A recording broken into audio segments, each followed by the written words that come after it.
Amici di Essere Manager, benvenuti e ben ritrovati.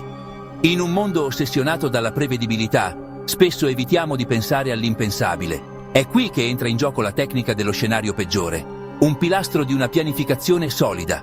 Pensatela come una preparazione al cigno nero, quegli eventi imprevedibili e di grande impatto che possono sconvolgere anche i piani più accuratamente elaborati.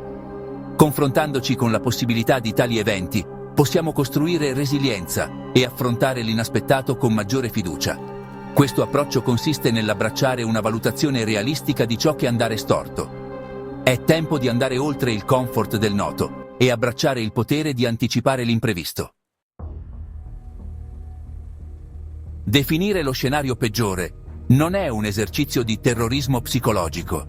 Si tratta di spingere i confini della valutazione del rischio convenzionale e immaginare risultati che vanno al di là delle aspettative tipiche. Prendiamo ad esempio un'azienda che lancia un nuovo prodotto. Una tipica valutazione dei rischi potrebbe concentrarsi sulla concorrenza del mercato o sui ritardi nella produzione.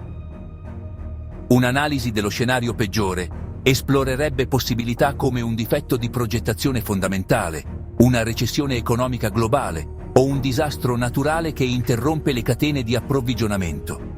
La chiave è pensare oltre l'ovvio e considerare una vasta gamma di potenziali minacce.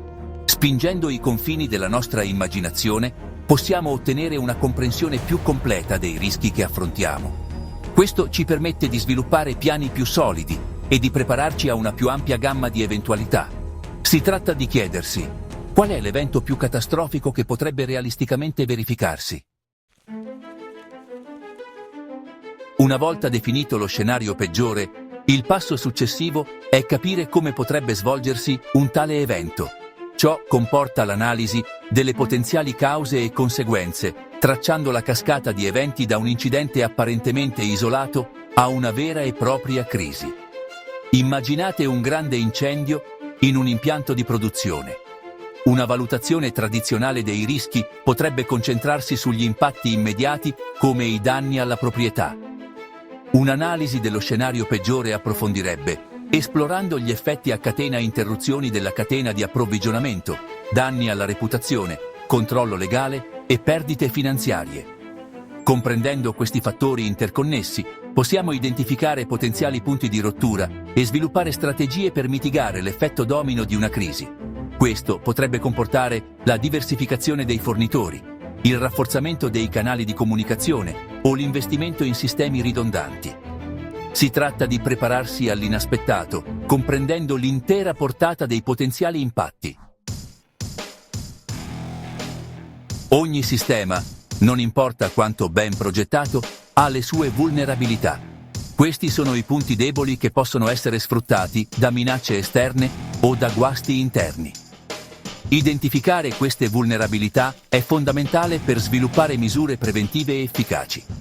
Le vulnerabilità possono assumere molte forme, tra cui debolezze operative, fragilità finanziaria, rischi reputazionali e problemi di conformità legale. Conducendo una verifica approfondita delle nostre operazioni, finanze, reputazione e posizione legale, possiamo identificare potenziali vulnerabilità e affrontarle prima che diventino passività.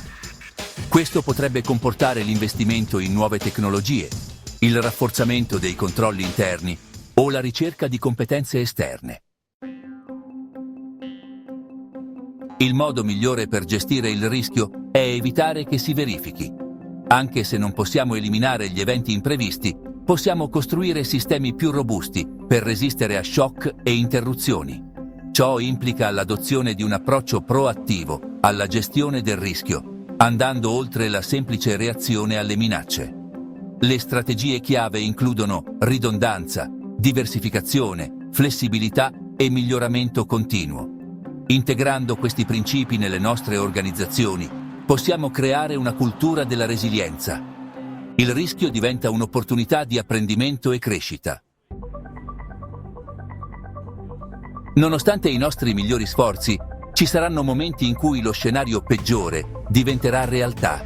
In questi momenti di crisi è essenziale avere un chiaro piano d'azione per guidare la nostra risposta e minimizzare l'impatto negativo.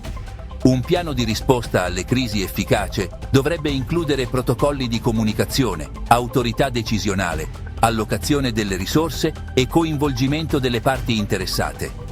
Esercitando questi piani e conducendo simulazioni regolari, possiamo garantire che i nostri team siano pronti ad agire con decisione di fronte alle avversità.